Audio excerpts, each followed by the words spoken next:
সুখী গৃহকোণ সবাইকে ভালোবেসে রোজ নাম চায় তবু জীবন মুচকি হাসে। হঠাৎ অন্য হাওয়া আয়না খুঁজছে মুখ, একটু ভালো লাগায় ইচ্ছে কুড়োয় সুখ। শ্রীময়ী শ্রীময়ী। কেন শুধু শুধু অপমানিত হতে যাও অনিন্দদা? ওরা কোনোদিন তোমার কোনো কথার দাম দিয়েছে কি? সব ওই শ্রীময়ীর জন্য। শ্রীময়ী ওর ছেলেকে এমনভাবে মানুষ করেছে, এমনভাবে ট্রেন করেছে যে নিজের বাবাকে কোনো সম্মান দিতেই শেখে। এনিওয়ে, ছাড়ো, যা হয়েছে ভুলে যাওয়াই ভালো। আজকের দিনে এরকম কিছু একটা হলে দিঠির তো মন খারাপ লাগবে। মায়ের মুখটায় কোনোদিন এত দুঃখ তো দেখিনি। মার কি সত্যিই খুব শরীর খারাপ? 104 জ্বর নিয়ে আসতে গেল কেন? আমি কি খুব বেশি আঘাত করে ফেললাম মাকে?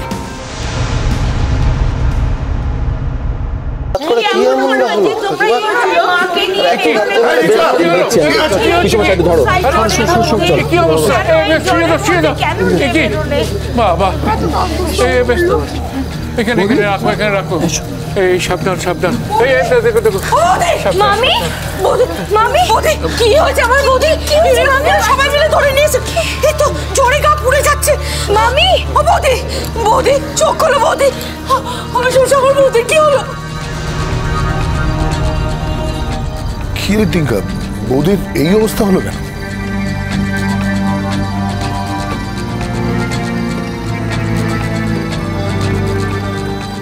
ও বৌদি, বৌদি চোখ খোলো না বৌদি।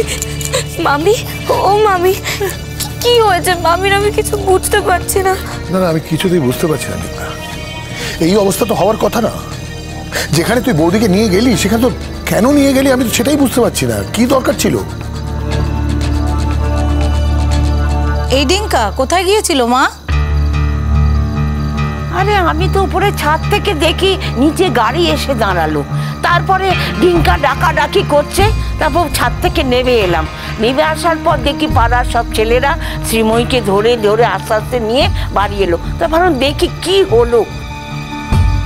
তা যা মেয়েটার ওপর দিয়ে যা যাচ্ছে আর কত সহ্য করবে বলো দেখিনি।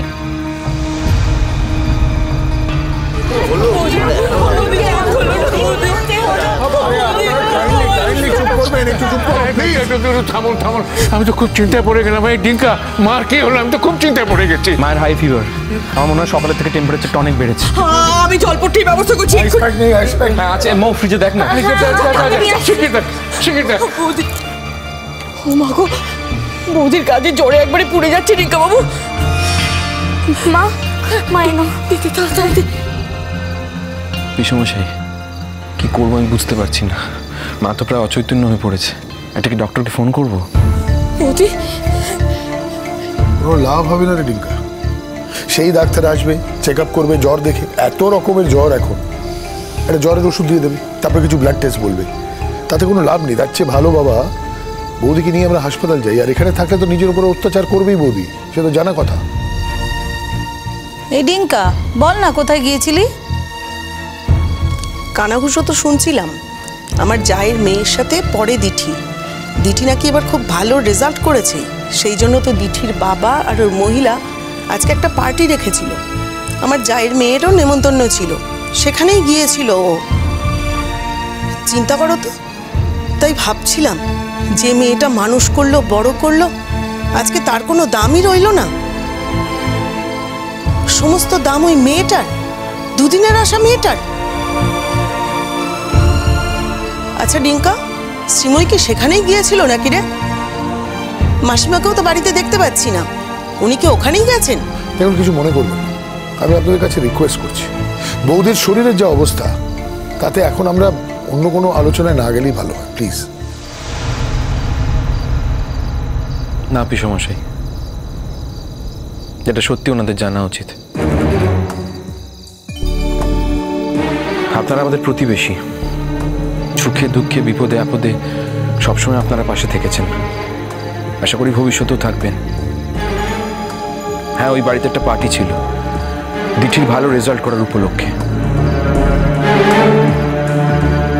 সেই জন্য আমার মা বিরিয়ানি, মাংস, দিঠি যা যা খেতে ভালোবাসে সব নিজে হাতে তৈরি করে নিয়ে গিয়েছিল। দিঠি সেটা রিফিউজ করে। কেন জানেন? কারণ ওই মহিলা আজকে 5 স্টার হোটেল থেকে খাবার অর্ডার দিয়েছে, স্পেশাল সেলিব্রেশন।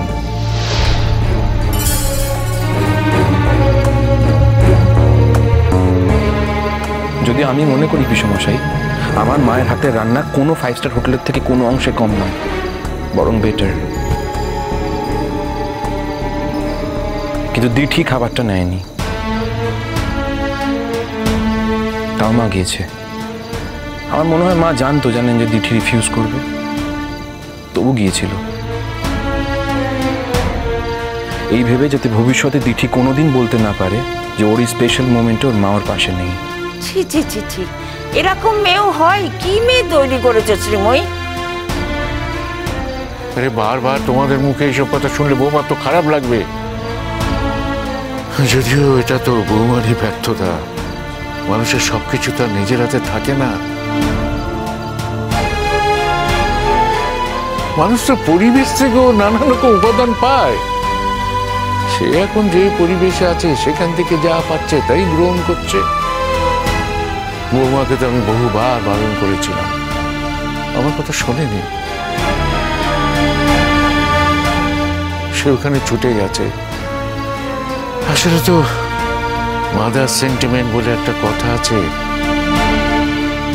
সহ্য করতে পারেনি, সেখানে গেছে, সেই জন্য এই ফল লাভ করেছে। বৌদি, বৌদি কষ্ট হচ্ছে? বৌদি, দিঘা মা চোখ খুলেছে। ও বৌদি,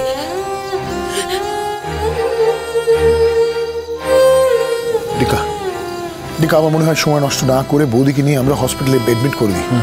তাকে দেখ চোখ খুলেছে কিন্তু কথা বলতে পারছে না।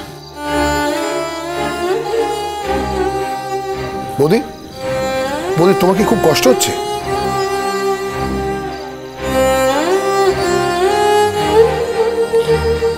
না বলতে আমি ঠিক আছি। এখনো বলছো তুমি ঠিক আছো? শ্রীময়ী, তুমি এখন বেশি কথা বলো না, তোমার কষ্ট হচ্ছে, তুমি একটু চুপ করে থাকো শ্রীময়ী। আপনারা সবাই তো এই মানুষটাকে ভালো করেই জানেন। কষ্ট হলেও তো মুখ ফুটে কোনোদিন কাউকে কিচ্ছু বলেনি। চিরকাল সংসারের সবাইকে বিশ্বাস করে এসছে, সংসারের এত বড় ভাঙনটাও সে আটকাতে পারেনি। নিজের কষ্টের কথা মুখ ফুটে কোনোদিন কাউকে বলেনি, কাউকে না। আপনারা আর ওকে কিছু জিজ্ঞেস করবেন না, জিজ্ঞেস করবেন। বৌদি, ও বৌদি, বৌদি মাথা যন্ত্রণা করছে? আমি তোমার মাথাটা একটু টিপে দিই।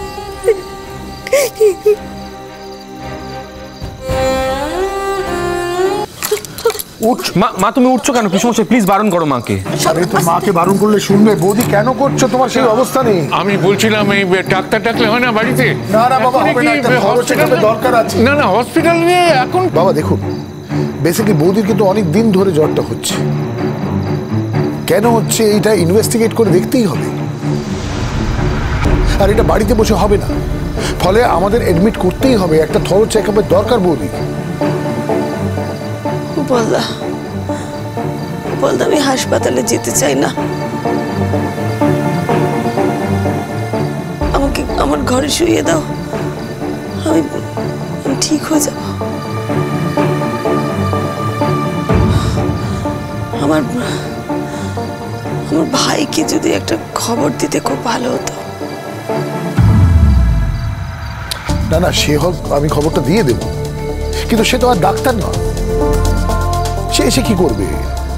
তোমার তো একটা চিকিৎসা হওয়ার দরকার। তুমি বলছো, আমি বলে দেবো, তাতে অসুবিধা নেই। কিন্তু কেন ফোনটা করাতে চাইছো সেটা বলো। কটা দিন তাহলে মার কাছে গিয়ে থেকে আসতাম।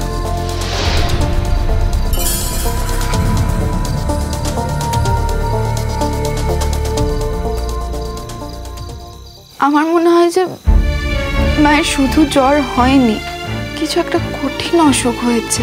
আজকে মাকে যেরকমভাবে অপমান করেছি, তারপর আর খোঁজ নেওয়ার মুখ নেই আমার।